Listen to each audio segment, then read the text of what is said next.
Cable crossovers, a couple of variations to this. In fact, a couple, fucking more than a couple. There's about 100 different variations to this. You must have seen them from the bottom, from the middle, from the top. People set a bench up in front.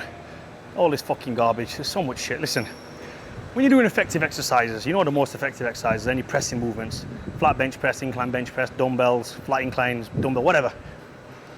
Even machines, they're very effective. They're gonna help you grow and build a muscle. When it comes to fucking cables, first things first, do not go heavy. I don't give a shit what kind of cables you're doing, whether they're low cables, high cables, whatever. There's no reason to go heavy. This is, if you want to call it a shaping exercise, you can call it a shaping exercise. It's a finishing exercise is what it is. Rest period, no more than a minute. No need to fucking go heavy. I've seen so many people fuck up their shoulders when doing cable crossovers, and they think they fucked you up doing bench pressing. When you're doing cable crossovers, I'll give you an example of what some people do. They step too far out, first of all. They're exaggerating in this fucking range of motion, and they're lifting from here all the way back. And remember what I was talking about when it comes to compound lifts, how we stretch in this range of motion, but we train in this range of motion. Why? Because it's more safer.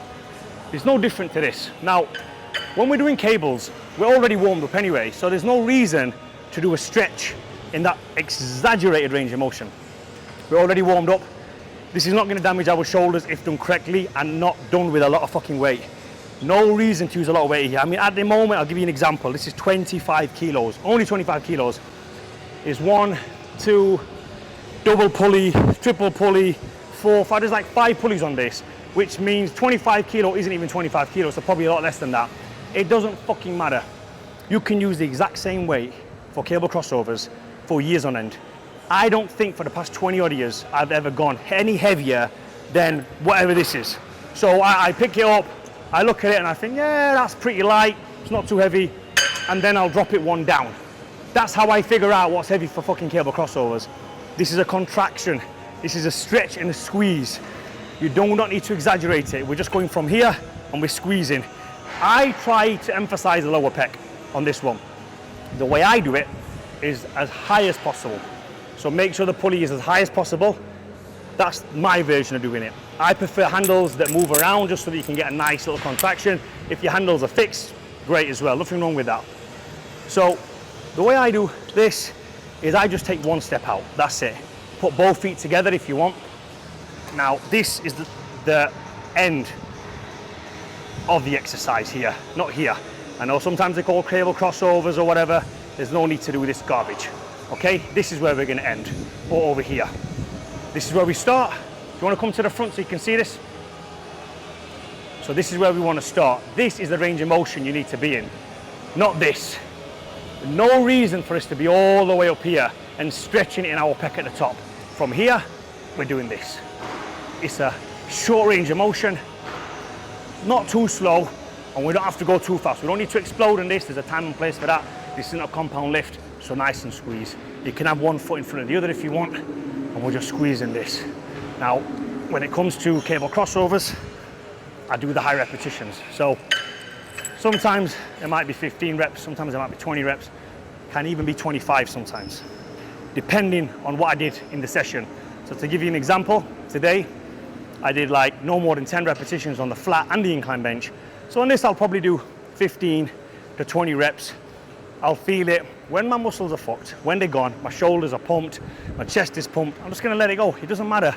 There's no reason to push through the pain, barriers involved. There's no reason to progress on this exercise. There's no reason to be like beating your logbook, or we did this last week, so this week we must go a little bit fucking heavier. This is a cable fucking crossover. First of all, no one gives a shit about cable crossover. Every cable crossover in the world is fucking different. The cable crossover from this cable to that fucking cable is different. So there's no reason to take your logbook and write 25 kilo on a Cybex fucking cable crossover. Doesn't mean fucking shit. Your chest doesn't even know what a fucking cable crossover is. So fuck that shit. Do this as a finishing exercise. Nice and easy. That's what we're doing here, a finishing exercise.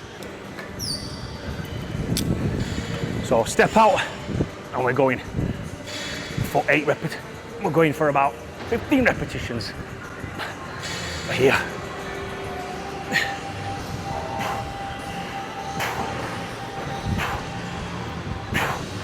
As you can see, I'm bringing it slightly out in front of me, bringing the pecs together like this. There's no need to think about any contact points or any fucking thing. This is not a scientific thing that we need to be doing over here. Squeeze the pec from here together. Yeah, the things you want to think about in your head is your bicep. You want to bring them a little bit close, and that is about it. To be honest, I don't really feel this cable crossover a great deal, which is why you shouldn't go heavy on it. I think these attachments here, the thing over here is probably not the best for me. Things are moving around a little bit too much, but in this gym the handles just aren't good enough, so I'm stuck with using these, which means even more so that I'm going to use less of a weight, because I'm just trying to contract that muscle. So all I'm trying to do, this is a finishing exercise, just 1 minute rest in between, and that's all I'm doing over here. Look at the weight, I've dropped it from 25 kilo to 15. It doesn't fucking mean shit. I'm going straight in. I have to do some sort, now this is light. I'm just gonna squeeze, that's it. See, I'm getting a better squeeze with a lightweight. That's much better. Squeeze it at the bottom. No reason to exaggerate this anymore. That's it.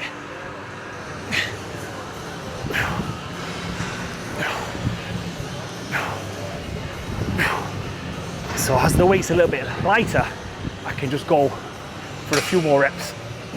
But make sure you squeeze every rep, because I could just do this. I could just do this and do fucking 50 repetitions, and it ain't doing it.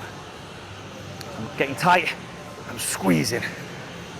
Squeeze, stretch slightly, and squeeze. Stretch, squeeze. Remember, this is done at the end of the chest workout, so there's no need to get that exaggerated stretch in this. No need to warm up. 1 minute rest in between sets is all you need. Make sure the cable's nice and high. This isn't the only way of doing it. There's many variations. There's so many variations to this, over 100. I like a quick setup, especially if I finish my workout, I've done all the heavy stuff. The last thing I want to be doing is putting a fucking bench here, getting the cables, fucking about with different handles, putting them to the bottom, standing in front, sitting on a bench in front of me, fucking someone's walking past you, someone's walking past there, I'm grabbing one handle, I'm grabbing the other handle, I'm putting these attachments onto it, which are elasticated, I'm pulling it forward, I'm getting the cuffs on, putting the cuffs to my fucking biceps, putting the cuffs to my fucking forearms. No one gives a shit, and neither does your fucking chest. And this isn't what grows the fucking chest. This doesn't activate your chest. Do you know what activates your chest? This fucking activates your chest right here in your fucking head. How do you activate your bicep? Your mind, muscle connection. There you go, boom, activated, done. Want to activate your chest? Boom, it's done. I'm ready to go. And if you've been training for so fucking long, and before you start training chest, you need to activate your chest by doing some sort of cable crossovers with the cuffs, just before you do any pressing movements, then what the fuck have you been doing in the gym? If you're a newbie to the gym, and you want to activate your chest for the first 2 to 3 weeks, by all means do it. If you're an advanced lifter, and you are activating your chest by doing cable crossovers, you are not a fucking advanced lifter, my friend. You're just a fucking idiot in the gym, copying every single other person on TikTok because you think that's what activates the fucking chest. That don't activate no fucking chest. It's a very, very simple thing. Cable crossovers, do them at the end of every single workout. So lightweight again for me, last set, I'm just gonna go a nice stretch and squeeze. So stretch, squeeze, 20 repetitions, that's it. And I'm emphasizing here on my lower pec. This is the reason why I don't do decline pressing. I feel it'll give you too much of a lower pec, and later on in life, I don't want to be wearing no bra. I don't want those tits. So the only thing I do for lower pec is dips and 3 sets of cable crossovers with lightweight. But I'm feeling it. It doesn't have to be heavy all the time. If you're doing bench pressing or dumbbells, yes, go heavy. But for cables, save your shoulders, save your elbows, save your pecs, go light. This is the cable crossover. If you want more tips like this, give me a subscribe, give me a follow, hit the like button, comment down below. And if you want training programs, fat loss programs, muscle gain programs, TRT programs, head over to faddyhussein.com.